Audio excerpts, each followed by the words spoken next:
Hey, kumusta at welcome back sa channel. May mga tao na akala nila obligado ka na bigyan sila ng oras, lakas at katahimikan mo. Para bang isa kang emotional vending machine na pwede nilang suntukin kapag bad trip sila. Yung boundaries, tinatrato lang nilang parang suggestion. Pero eto yung masakit na totoo. Karamihan sa tao hindi nila agad napapansin kung gaano nakalalim yung damage hanggang ubos na sila, emotionally drained at namumuhay na lang sa survival mode. Doon lang nila nare-realize kung bakit pakiramdam nila laging empty pagkatapos ng bawat interaction. Naalala ko yung isang client ko, tawagin na lang natin siyang Mark. Mabait, maalaga, nasa mid-60s na, tipong kapitbahay na laging may dalang cookies at hindi marunong tumanggi sa pabor ng pamilya. Pero dumating yung punto na nung pang-apat na beses nang nanghihiram ng pera yung anak niya sa loob ng isang buwan at wala ni singkong ibinabalik, saka lang niya na-realize, hindi ito pagmamahal. Entitlement ito na tinatakpan lang ng salitang pamilya. Kaya sa video na to, ibabahagi ko yung 5 ugali na hindi mo dapat tiisin kahit kanino. Hindi sa partner, hindi sa boss, at lalo na hindi kahit sa pamilya. Kasi kapag hinayaan mo lang, ikaw ang talo sa huli. Kung handa ka ng tigilan ang pagrason para sa mga bastos na asal at simulan ng protektahan ang kapayapaan mo, mag-comment ka sa baba at mag-subscribe. Kasi dito magsisimula ang emotional armor na kailangan mo. Tara, simulan na natin. Unang ugali na hindi mo dapat tiisin, yung paulit-ulit na pangungutya o panlalait. Hindi siya bigla ang sumasabog, dahan-dahan siyang sumisingit, nagsisimula sa isang simpleng komento, siguro tungkol sa suot mo, susunod boses mo na, tapos ideas mo, tapos pangarap mo, hanggang sa unti-unti kang lumiit, not dahil nagbago ka, pero dahil pinapaniwala ka ng ibang tao na wala talagang tama sa'yo. Yung ganitong klaseng tuloy-tuloy na criticism, hindi lang nakakainis, para itong psychological warfare. At ito ang pinakaunang bagay na hindi dapat pinapayagan kahit kanino pagaling. Madalas na pagkakamalang pagtulong ang criticism, pero malaki ang pagkakaiba. Ang constructive feedback, malinaw, may malasakit at ang goal ay tulungan kang umangat. Pero yung walang tigil na criticism, ang pakay ay kontrolin ka. Hindi niya pinapansin yung ginagawa mo, kundi mismong pagkatao mo. At para sa maraming tao, lalo na yung mas matatanda na sanay na sa ganitong trato dahil sa tough love o family dynamics, parang normal na lang ito. Pero ang pamilyar, hindi ibig sabihin healthy. At yung laging sinasabi ng iba, hindi ibig sabihin tama. Sa utak, yung paulit-ulit na criticism, pinapa-activate yung sistema ng utak na parang laging may threat. May mga pag-aaral na nagsasabing kapag lagi kang nakakatanggap ng negative feedback, lalo na mula sa taong malapit sa'yo, parang nire-rewire yung utak mo para laging mag-antabay ng rejection kahit wala naman. Kaya bago ka magsalita, duda ka na agad sa sarili mo. Bago ka mag-share ng idea o creativity, kinakabahan ka na. Unti-unti nawawala ang natural mong confidence. Not dahil wala ka nun, kundi dahil unti-unti itong kinakain ng ibang tao. Sa pamilya, madalas itong lumalabas bilang paghahambing. Bakit hindi ka katulad ng kapatid mo? Sa trabaho, ito yung boss na laging pansin ang mali mo, pero hindi kailanman ang nagawa mong tama. Sa relasyon, ito yung partner na laging may pasaring na tipong prangkahan lang. Hindi ito simpleng ugali. Ito ay emotional strategy. Minsan hindi sinasadya, minsan sadya, pero pareho ang epekto. Pinapaliit ka. At habang hinahayaan mo lang, mas lumalala yung damage. Kung titingnan sa pananaw ng mga Stoics, ang paulit-ulit na criticism ay kabaliktaran ng isang disenteng buhay. Oo, pinapahalagahan nila ang disiplina at tibay, pero hindi ibig sabihin dapat manahimik ka habang inaabuso ka. Sabi ni Epictetus, while we can't control what others do, we are fully responsible for what we accept and how we respond. Ang mamuhay ng may dignidad, ibig sabihin malinaw kung ano ang dapat at hindi dapat sa'yo. Yung taong laging binababa ka, hindi yun nagbibigay ng karunungan, inaagawan ka nila ng kaluluwa. So paano mo ito haharapin kapag napansin mong nangyayari na ito sa buhay mo? Una, kilalanin mo yung nararamdaman mo. Yung bigat sa dibdib tuwing kasama mo sila, hindi yun pagiging mahina. Yan yung kompas mo na nag-aalerto sa'yo na may mali.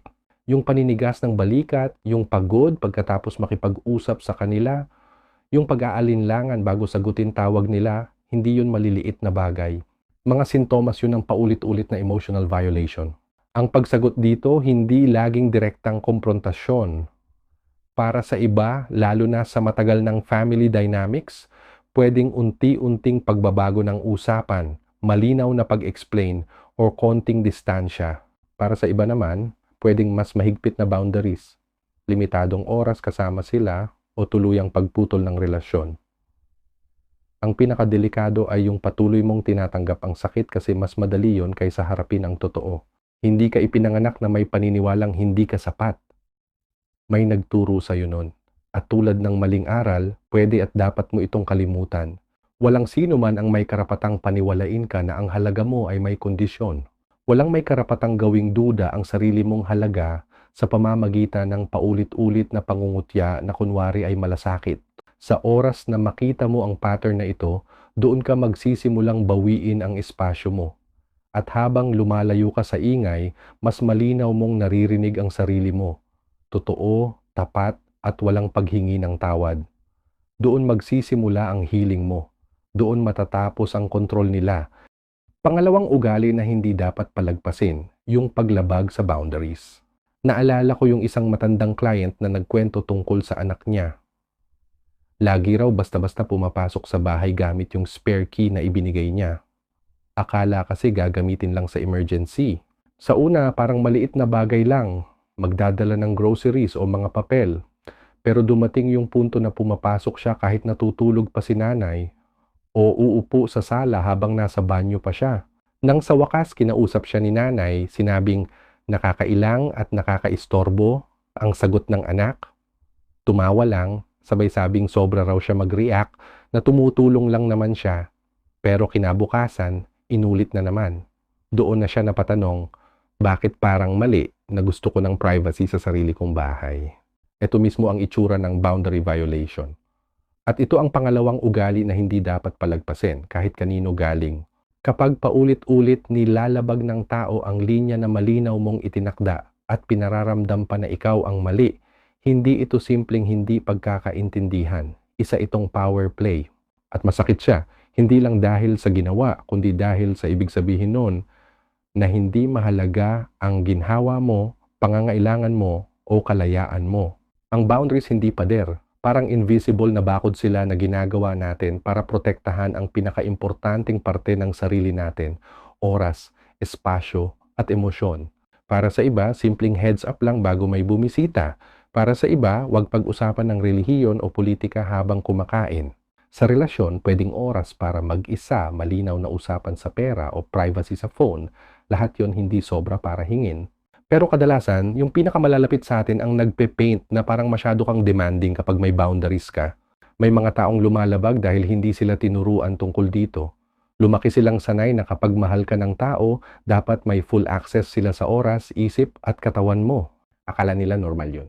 Pero may mas delikadong klase ng boundary crosser, yung tuso. Hindi sila basta sumasabog, tinetesting ka nila, unti-unti. Tinutulak yung hangganan hanggang makita nila kung hanggang saan ka papayag. Kapag nagsalita ka na, tatawagin kang dramatic, selfish o malamig. Ginagamit nila yung empathy mo laban sa'yo at pinaparamdam na masama ang pagkakaroon ng standards. At yung maliliit na violation, yun ang pinakamapanganib kasi dahan-dahan kanilang kinakain. Yung office mate na laging biro ng biro tungkol sa personal mong buhay. Yung magulang na binabanggit ang masasakit na bagay sa harap ng iba.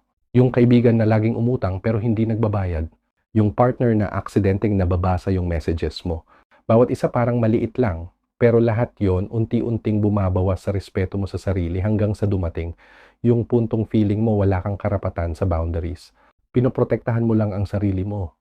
Kung titingnan sa pananaw ng mga Stoics, mahalaga ang boundaries para pamahalaan ang sarili. Sabi ni Epictetus, no one has power over your inner world unless you give it to them. Pero yung oras, enerhiya, at espasyo mo sa labas, kailangan mo ring pangalagaan. Kasi kapag hinayaan mong laging pumasok ang iba, hindi lang enerhiya ang nawawala. Nawawala rin yung malinaw na linya kung ano talaga ang dapat mong protektahan. Ang susi hindi galit, kundi kalinawan. Kapag may lumabag, maging malinaw ka. Hindi emosyonal, hindi madaldal na paliwanag, malinaw lang. Sabihin kung ano yung ginawa, paano ka naapektuhan, at ano ang kailangang magbago. Walang sorry, walang guilt. Hindi mo sila pinaparusahan. Pero ito ang madalas nakakaligtaan. Boundaries na walang consequence, parang suggestion lang. Kung paulit-ulit nilang nilalabag kahit malinaw ka na, hindi na panahon ng isa pang usapan. Panahon na ng aksyon. Pwedeng limitahan ang oras kasama sila, itigil ang isang klase ng pag-uusap, o minsan putulin na talaga ang relasyon. Kasi habang hinahayaan mo ang paulit-ulit na paglabag, mas lalo mong sinasabi na pwede pang itulak ang linya mo hanggang tuluyang maglaho. Tandaan, walang totoong nagmamahal ang magagalit sa boundaries mo.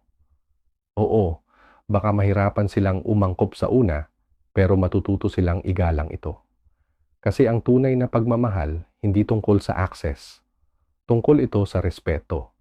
At yung taong pilit sinasabing unreasonable ang boundaries mo, malinaw na sinasabi kung gaano kaliit ang tingin nila sa kalayaan mo. Kaya tanungin mo sarili mo, ilang beses ka nang nainis o na-offend pero nanahimik ka lang? Ilang beses mong kinain ang totoo dahil mas madali nang manahimik? Siguro dati kailangan mo yon, pero ngayon, hindi na. Ang espasyo mo ay sagrado. Ang kapayapaan mo ay hindi optional. At ang boundaries mo ay hindi pwedeng tawaran. Diyan mismo dapat huminto ang kahit sino. Pangatlong ugali na hindi dapat palagpasin, manipulation at gaslighting. Alam mo ba na yung mga taong matagal ng biktima ng gaslighting, minsan nawawala na yung kakayahan nilang makilala kung ano ang intuition at ano ang anxiety? Ganun kalalim yung damage ng emotional manipulation. Hindi ito nagiiwan ng pasa. Ang iniiwan nito, kalituhan. Hindi ito sumisigaw, bulong lang hanggang sa tumigil na ang boses mo sa loob. Ito ang pangatlong ugali na hindi dapat hayaan. Kasi hindi tulad ng ibang klase ng abuso, ang manipulation at gaslighting hindi mo agad makikita. Hindi sila basta pumapasok, dahan-dahan silang lumulusot. At sa umpisa, mukha pa silang mabait, reasonable, minsan pa nga mapagmahal. Yun ang nakakatakot. Kung yung constant criticism unti-unting winawasak ang confidence mo, yung manipulation naman kinukupit ang kalinawan mo. Hindi lang ito tungkol sa hindi ko alam ang nararamdaman ko. Minsan, pwede ba akong makaramdam ang mga linya gaya ng masyado kang sensitive? Hindi ko sinabi yon. Ikaw yung laging nagkakamali ng intindi. Hindi lang ito pagtutol. Para nitong binubura ka. At dahil sa paulit-ulit na ganito, natututo kang isuko ang tiwala sa sarili mo kapalit ng katahimikan hanggang sa mawalan ka na ng tiwala sa memorya mo, sa desisyon mo, sa instincts mo. Kaya tanong ko, kumusta pakiramdam mo tuwing kasama mo sila? Umaalis ka bang parang may kulang? Lagi mo bang inuulit sa isip ang mga argumento para patunayan sa sarili mo na hindi mo lang guni-guni ang lahat? Yan yung subconscious mo na sinusubukan buuin ulit ang sarili niya matapos kang pira-pirasuhin. Sabi ng mga Stoics, ang pinakamahalaga ay hanapin ang katotohanan. Sabi ni Marcus Aurelius, perception is not always reality and that wisdom lies in learning to see things as they are, not as others present them. Pero ang gaslighting baligtad. Pinapalabo nito ang reality hanggang masanay kang umasa sa version ng abuser kaysa sa sarili mong karanasan. Unti-unti, pakiramdam mo nawawala ang kapit mo sa totoo kasi tinrain ka nilang mag-second guess sa lahat. Mas masakit ito lalo na para sa matatanda, yung buong buhay nilang pinundar sa pagiging matatag, kalmado, rasyonal. Tapos biglang may mas bata o mas magulo na sisirain lahat ng pinaniniwalaan mo tungkol sa sarili mo. Hindi gamit ang kamao, kundi gamit ang maliliit na fragment. Yun ang sandata, pagdududa, at kapag paulit-ulit itong ginamit, mapapaniwala kang mahina ka, pero hindi ka mahina, nilalaro ka lang. So, paano mo ipagtatanggol ang sarili mo? Una, tigilan mo ang pakikipagdebate. Hindi resolution ang gusto ng gaslighter, control. Mas lalo kang nagpapaliwanag, mas marami silang material para baluktutin. Ang gawin mo, mag-observe, isulat mo ang mga usapan. Tandaan ang contradictions. Mag-ipon ng ebidensya hindi para labanan sila, kundi para makabalik ka sa sarili mong katotohanan. Pangalawa, i-test ang perception mo. Kausapin mo yung taong nasa labas ng gulo, yung walang dahilan para magsinungaling sa'yo. Kapag na-validate nila yung experience mo and gagawin nila, makikita mong gaano ka nakalayo sa totoo. At panghuli, magtakda ng consequence. Hindi banta, isang malinaw na hangganan. Kapag naulit ang pattern at mauulit, umatras ka. Hindi mo kailangan ng away. Ang kailangan mo, kalayaan. Pinakamalupit na parte ng gaslighting, hindi mo agad namamalayan na nangyayari na. Hanggang tahimik ka na mismo sa sarili mo. Pero tandaan, laging may linya. At kapag nakabalik ka sa tiwala sa sarili, unti-unting huhupa ang fog. Maalala mo ulit kung sino ka bago naging negotiation ang bawat usapan. Emotional manipulation hindi aksidente. Hindi siya simpleng problema sa communication. Isa itong sistema para kontrolin ka. At walang taong totoong nagmamahal ang gugustuhing lituhin, paliitin o sirain ang pinaka-core ng pagkatao mo. Kaya pakinggan mo yung discomfort. Sundan mo kung saan siya nanggagaling. At kapag may taong paulit-ulit na pinaparamdam sa'yo na parang nababaliw ka, oras na para itigil ang pagbibigay ng access. Hindi kahinaan yun. Yun ay wisdom at sa iyo yun para bawiin. Pang-apat na ugali na hindi dapat palagpasin. Pagsisinungaling na sumisira ng tiwala. Alam mo yung biglang katahimikan kapag na-realize mong may nagsinungaling sa'yo? Hindi misunderstanding, hindi maliit na bagay, kundi totoong kasinungalingan, planado, sinadya at sinabing diretso sa'yo na parang wala lang. Sa sandaling yon, may nababasag. Hindi lang tiwala mo sa kanila, kundi tiwala mo sa sarili mo. Yung pakiramdam na 5 minuto lang ang nakalipas, maayos pa ang mundo, pero ngayon, parang nagulo na lahat. Ang paulit-ulit na kasinungalingan ay ika-4 na ugali na hindi dapat palagpasin. Hindi sa relasyon, hindi sa bahay, at lalong hindi sa puso mo. May mga kasinungalingan na nakabalot sa charm. May iba naman na may kasamang palusot. Pero isa lang ang dulo, unti-unting guguho ang pundasyon mo. At hindi yung malalaking kasinungalingan ang pinakamapanganib, mas mabigat yung patak-patak na panlilin lang. Yung mga white lies, kalahating totoo, mga pangakong laging napapako, convenient na nakalimutan, o mga kwento na laging may butas pero halos sakto, kaya parang nagdadalawang isip ka kung dapat mo bang questionin. Ang ganitong dishonesty hindi lang nakakainis, nakakaapekto siya sa isip. Kapag lagi kang niloloko, nawawala yung kakayahan mong magtiwala hindi lang sa iba, kundi pati sa sarili mo. Nagsisimula kang pagdudahan ng kutob mo. Double check ka ng double check sa memorya mo. Nahihiya ka na umaasa ka pa ng consistency. Yun ang tunay na gastos ng pagsama sa taong hindi marunong magsabi ng totoo. Unti-unting kinakain ang tiwala mo sa sarili. At tandaan, hindi lang simpleng pagsisinungaling ang dishonesty. Nandyan yung omission, yung hindi nila sinasabi pero dapat mong malaman. Yung minimization, ginagawang maliit kahit seryoso na. Yung deflection, nililihis ang usapan kapag panahon na para managot. At yung betrayal, yung sa harap puro matatamis na salita pero sa likod puro kabaligtaran. Nakakalungkot kasi normal na ngayon ang ganitong pattern. Society mismo tinatrato ang kasinungalingan bilang strategy. Kesyo para daw hindi masaktan, para daw walang drama, para daw ma-manage ang expectations. Pero sa totoo, lahat yan ay manipulation lang. At kapag sanay na ang isang tao sa pagsisinungaling, nagiging expert na silang gawing parang normal at no big deal ito. Ang linya nila, lahat naman nagsisinungaling. Masama ka kung sobra kang strikto. Kung mahal mo ako, titigilan mo na yung pagiging issue. Pero eto ang katotohanan, kapag laging nagsisinungaling ang tao, may mas malalim silang ipinapakita. Na mas importante ang convenience nila kaysa peace mo. Na handa nilang isugal ang tiwala mo. Na mas mahalaga sa kanila ang sariling comfort kaysa sa clarity mo. Para sa Stoics, walang kompromiso sa katotohanan. Para sa kanila, ang honesty hindi lang virtue, disiplina siya. Kasi ang taong hindi kayang maging tapat, hindi rin kayang mag-grow. At ang relasyon na walang tiwala, hindi intimacy, performance lang. Sabi ni Seneca, truth is the first lesson of friendship that still holds. Without truth, there is no real connection, only the illusion of one. So ano gagawin mo kapag dishonesty na ang naging pattern? Tigilan mo na ang pakikinig sa sorry. Tingnan mo ang kilos. Nagbabago ba o nauulit? May totoong accountability ba o sandaling guilt lang na susundan ulit ng parehong kasinungalingan? Kapag hindi tugma ang salita at gawa, paniwalaan mo ang gawa at tigilan mo ang pagsubok na ayusin sila. Ang dishonesty nila, hindi proyekto mo, hindi ito pasanin mo. Kapag inako mo yung responsibility sa kawalan nila ng honesty, parang kinulong mo ang sarili mo sa kulungan ng emotional labor na hinding-hindi nila babayaran. Dapat protektahan mo ang kalinawan mo. Limitahan ang exposure, magtakda ng malinaw na expectations. At kung tuloy pa rin ang kasinungalingan, dapat may consequence.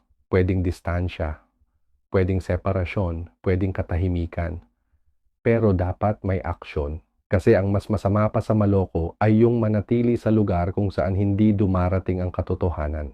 Karapat-dapat ka sa consistency, hindi perfection, pero honesty. Hindi empty promises, kundi totoong accountability. At kapag wala nun, hindi mo trabaho na gawing okay ang sitwasyon. Trabaho mo na umalis. Kasi ang honesty, hindi lang tungkol sa morality. Tungkol ito sa mental health. Kapag wala nito, hindi lang tiwala sa kanila ang mawawala. Nawawala rin ang parte ng sarili mo na baka hindi mo na mabawi.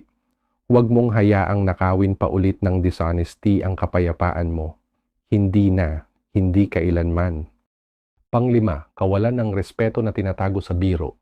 Madalas nagsisimula yan sa tawa, isang casual remark, o maliit na banat sa harap ng iba na bigla na lang magpapapula ng pisngi mo. Siguro napipilitan kang ngumiti o tumawa para lang hindi maging awkward, pero sa loob mo may bigat. Hindi ka naramdaman, hindi ka naintindihan, tinatawanan ka, minamaliit ka. At kapag nagsalita ka na, ang sagot nila, relax, biro lang. Ito ang ikalimang ugali na hindi dapat palagpasin. Disrespect na nagtatago sa humor o sa kunwaring honesty. Isa ito sa pinakatinatanggap ng lipunan kahit malinaw na emotional abuse, lalo na kung galing sa pinakamalalapit sa atin. Naalala ko yung client kong si Maria Sol, isang retired librarian na nasa 70s na. Ang sabi niya, sanay akong may matibay na balat, lumaki ako sa panahon na hindi ka bumabalik ng salita at hindi ka nagrereklamo sa mga salita. May kuya siyang diretso raw magsalita pero laging may banat. Tungkol sa timbang niya, bahay niya, diborsyo niya, laging may smirk, laging may kasunod na, ano ka ba, honest lang ako. O kung di mo kaya ang joke, problema mo yun. Dekada ang lumipas, tiniis lang ni Marisol. Hanggang isang Pasko, bumanat yung kuya niya. Hindi ka iniwan ng ex mo, tumakas siya. Doon siya tuluyang napundi. Hindi na niya kinausap ang kuya niya ng 2 taon. Ang sabi niya, hindi insulto ang sumira. Ang nakasakit ay yung realization na buong buhay niyang tiniis ang taong ginagamit ang dila niya bilang sandata at tinawag pa itong pagmamahal. Ganyan katusok at katusok ang ganitong ugali. Hindi ito harmless na biro. Tumpak na tama sa dignidad mo, nakatago sa usok ng sarcasm. Tinutuligsa nila ang mga pangarap mo, pinapansin ang katawan mo, binabaliwala ang mga desisyon mo, habang hinihingi na tumawa ka kasama nila para manatiling peaceful. At kapag hindi ka tumawa, bigla kang nagiging problema. Ikaw ang masyadong sensitive, masyadong emotional o di marunong tumanggap ng biro. Pero klaro, kung isang panig lang ang natatawa, hindi yun humor. Panghihiya yun. At may mas matindi pa, yung brutal honesty. Kunwari katotohanan, pero sa totoo, dominasyon. Real talk lang, sabi nila, habang winawasak ang kumpiyansa mo. Pero ang totoong honesty, yung galing sa malasakit at respeto, hindi kailanman brutal. Dapat ito ay maingat, compassionate at makatao. Ang ganitong honesty na ginagamit para manakit, hindi katapangan. Kaduwagan na may magandang vocabulary. Sabi nga ng Stoics tulad ni Marcus Aurelius, words are to be used as a physician uses medicine to heal, not to harm. Kaya paano mo sasagutin? Una, tigilan mong pagtawanan ang nakakasakit. Huwag mong i-explain o i-justify ang sugat. Kapag may lumampas ng linya at binalot sa biro, pangalanan mo lang, parang disrespectful yon. Hindi kailangan ng sigawan o drama basta malinaw. Huwag ka makipagtalo, hayaan mong dun sa kanila mapunta yung bigat ng ginawa nila. Kapag nagpatuloy pa rin, lakasan mo boundary mo. Hindi sa pagsigaw kundi sa aksyon, umalis, umiwas. At kung kinakailangan, alisin sila sa espasyo mo. Kasi paulit-ulit na disrespect Kahit laging may kasunod na joke lang, ay totoo pa ring pananakit. Yung mga taong deserve ang oras mo, sila yung nagmamalasakit kung paano tatama ang salita nila, hindi lang kung ano yung intensyon nila. At kung ang taong paulit-ulit nananakit ay malapit sa'yo, pamilya, kaibigan, partner, tandaan mo, ang pagiging malapit nila sa'yo ay hindi lisensya para babaan ang pagkatao mo. Hindi mo utang ang access sa taong ginagamit ang insecurities mo bilang libangan. Pwede mong sabihin, hindi yun nakakatawa. Pwede mong sabihin, hindi yun pagmamahal. At pwede mo ring hindi na magsalita, tumalikod at umalis. Kasi ang dignidad, hindi dapat pinagdedebatehan. Hindi sa presensya mo, hindi na. Ngayon nakita mo na yung 5 ugali na hindi dapat palagpasin. Kahit pagaling sa pamilya, paulit-ulit na criticism, paglabag sa boundaries, gaslighting, kasinungalingan, at disrespect na nakatago sa biro. Hindi ito quirks, mga red flags ito. At ngayong malinaw na, tanong, ano ang gagawin mo? Kasi ang pagtitiis ng toxic behavior, hindi nagpapalakas. Nakakapagod lang. Tuwing hinahayaan mong lampasan ka ng isang tao ng walang consequence, tinuturuan mo sila at sarili mo na optional ang peace mo. Pero hindi yun optional. Kaya sagutin mo ang sarili mo, nagbibigay ba ng energy ang relasyon na ito o inuubos ka lang? Kung mas marami itong binabawas kaysa dinadagdag, hindi yun love. Damage lang na tinatawag na loyalty. Magsimula ka sa maliit. Magtakda ng isang matibay na boundary. Magsabi ng hindi ng walang guilt.